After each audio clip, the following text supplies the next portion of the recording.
Y para ello vamos a utilizar una clase que es la clase InputStream, que nos va a devolver un flujo de caracteres, bueno, un flujo de bytes. Vamos a hablar con propiedad, nos va a devolver un flujo de bytes. ¿Qué es esto de un stream? Cuando hablamos de streams, estamos haciendo referencia a que estamos constantemente recibiendo datos y esos datos los podemos aceptar, es decir, leerlos como entrada o descartar, que no nos interesen. No vamos a complicarnos la vida ahora y vamos a hacer un ejemplo de stream de un fichero para leerlo completo. Simplificando mucho esta expresión, vamos a leer un fichero. Ahí. Vamos a utilizar la clase InputStream. Vamos a identificarlo con una variable, fichero, y vamos a crearle una instancia. New. Y ahora tenemos que decirle qué tipo de entrada vamos a utilizar. Bueno, fijaros, bueno, yo lo estoy viendo ya en la pantalla, la cantidad de opciones que puedo utilizar, ¿verdad? Puedo utilizar el buffer input stream, bit array input stream, data input stream, pero voy a utilizar el file input stream. El file input stream es para leer desde ficheros. ¿Y cómo funciona? Pues declaro una variable que es del tipo input stream e inicializo un objeto de file input stream. Y entre paréntesis, como parámetro, le digo qué fichero. Voy a coger uno de este ordenador, el /etc/passwd. Los que estéis utilizando Linux y macOS vais a poder utilizarlos. Los que estéis utilizando Windows tendréis que poner otro fichero que exista en vuestro sistema. Le damos aquí a dar a guardar. Y como no podía ser de otra forma, pues se nos pone en rojo, porque no hemos importado las clases necesarias. Import java.io.fileinputStream e import java.io.inputStream. Aquí, ¿vale? Para poder utilizarlo, InputStream y FileInputStream. A ver, ¿de qué te estás quejando tú? Un handler de exception. ¡Anda! Bueno, pues primera cosa que tenemos que tener en cuenta cuando utilicemos los streams de ficheros. Para utilizarlos, si nos damos cuenta en su definición, aquí está marcándose throws Java IO file not found exception. Como hemos visto, las funciones que arrojan algo, throws una excepción, cuando arrojan una excepción nosotros tenemos que capturarla sí o sí. Así que tenemos que meter nuestra entrada en un bloquecito. Y en este caso vamos a capturar file not found exception. Ahí. System out.println. Oye, que no existe. Bueno, que el programa da error. Más punto. Perdón. Esto aquí me falta una E.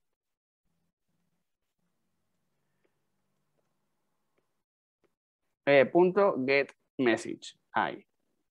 Ya está. Volvemos.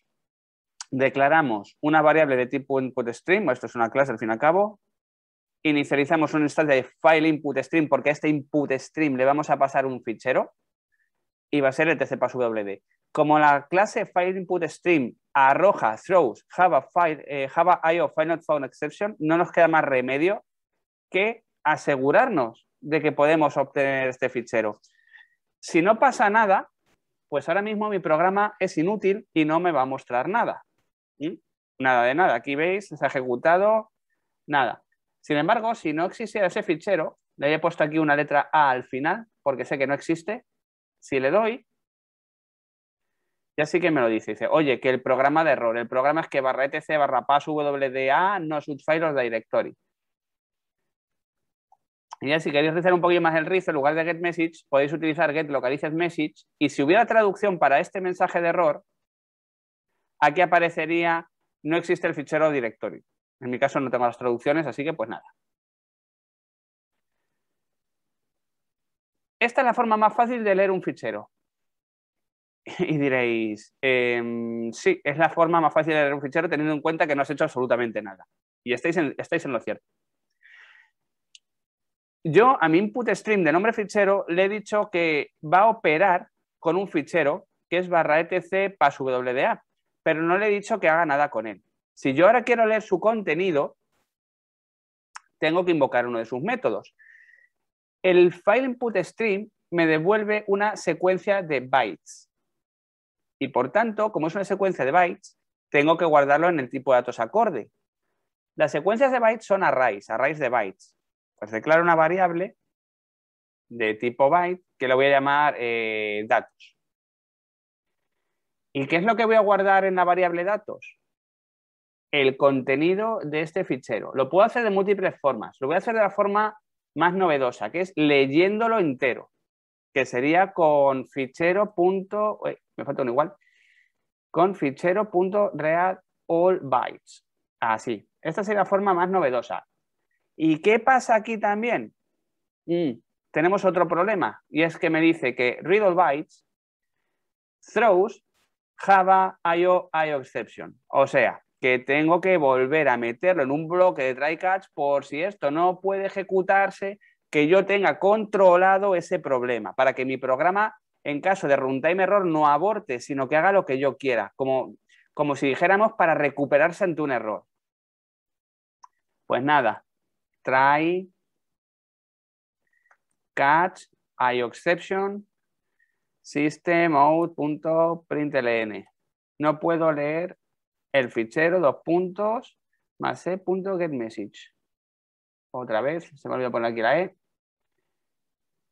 .getMessage. Por cierto, a esto que estoy haciendo yo, que muchas veces estoy diciendo que escribo un mensaje de error, 2 puntos más el mensaje de la excepción, se le llama wrapping de errores. Es especialmente útil cuando tenéis un error que viene de otro error, que viene de otro error, para tener un listado completo. Pero eso son buenas prácticas que ya caeremos en ellas. Vamos a ver, ¿funciona mi fichero ahora? A ver. Bueno, lo primero que me dice es que esto sigue sin existir porque no lo he creado. Y ahora, por supuesto, pues nada, ya podré mostrar todo el contenido en pantalla, ¿no? No hace nada. Interesante que no haga nada. ¿Por qué no hace nada? Le he dicho con qué fichero voy a trabajar. Le he dicho dónde quiero el fichero, en la variable datos. Pero, ¿qué es lo que pasa? Que no estoy mostrando el dato por ninguna parte. Simplemente he rellenado este array con el contenido del fichero y ya está. ¿Cómo lo puedo mostrar? For bit dato, datos, system.out.print dato. Y vamos a ver qué ocurre en este caso, porque es interesante también. Acordaros que estoy trabajando con bytes. ¡Oh, my gosh! Como dicen por ahí los ingleses, ¿qué está pasando aquí? ¿Qué es ese chorro? Bueno, pues ese chorro que estáis viendo ahí es exactamente con lo que estoy trabajando, con bytes. Estoy trabajando con números, no con caracteres. Un byte, al fin y al cabo, es un número, no un carácter. Si yo leo un fichero así y quiero mostrarlo en pantalla, ¿cómo puedo hacerlo? Bueno, pues puedo forzar el tipo, puedo hacer un cast. Le voy a decir que lo que viene a continuación es un dato. Me voy a ir aquí a Problems, a ver si estoy metiendo la gamba.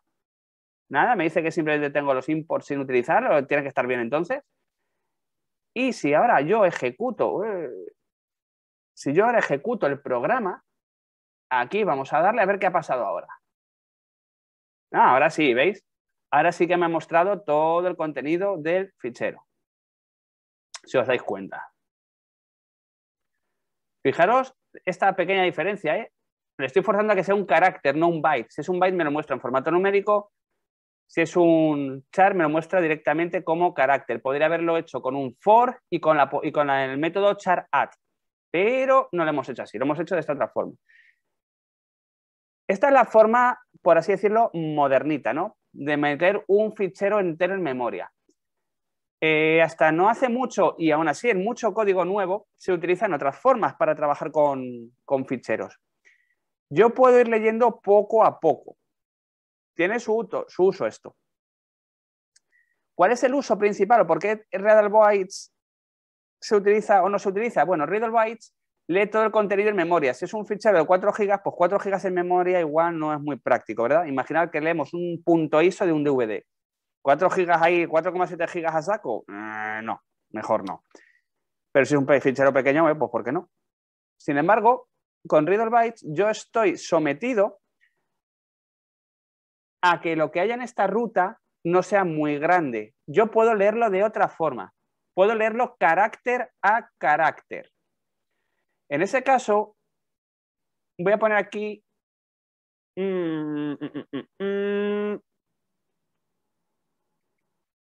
read. Ahí. Ahora me está dando un error. ¿Por qué? Porque ya no me va a devolver un string de bytes. Si os dais cuenta, me va a devolver un integer. Ya no es un array, ahora es un integer. Bueno, pues inDatos igual fichero.read. Y aquí pasa una cosa. De forma vamos a quitar.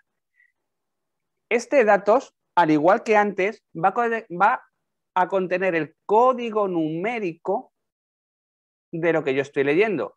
Si yo hago fichero.read, leo un carácter. Si vuelvo a hacer fichero.read, leo el siguiente carácter. Si hago otra vez fichero.read, leo el siguiente carácter. Por tanto, ¿dónde voy a tener que meter esto para poder leerlo de forma secuencial? En un bucle while.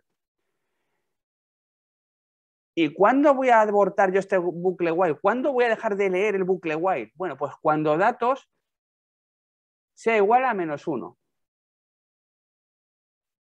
¿Qué leche es esto de -1? Cuando el método read devuelve -1, en lugar de devolvernos el carácter que está leyendo, nos está diciendo que se produce el final de fichero. Entonces, si yo quiero leer byte a byte un fichero hasta que el fichero termine, tengo que leerlo hasta que este numerito sea -1. Cuando este numerito es -1, entonces se le dice que es el EOF. Y solamente se va a producir cuando el fichero se haya leído por completo. Mientras datos no sea -1, pues system.out.println datos, voy a ponerlo en singular, porque al fin y al cabo estamos leyendo de 1 a 1, dato, ahí. ¿Y qué es lo siguiente que tengo que hacer? Dato igual a fichero.read. Importante, tenemos que actualizar la variable dato en cada iteración del bucle.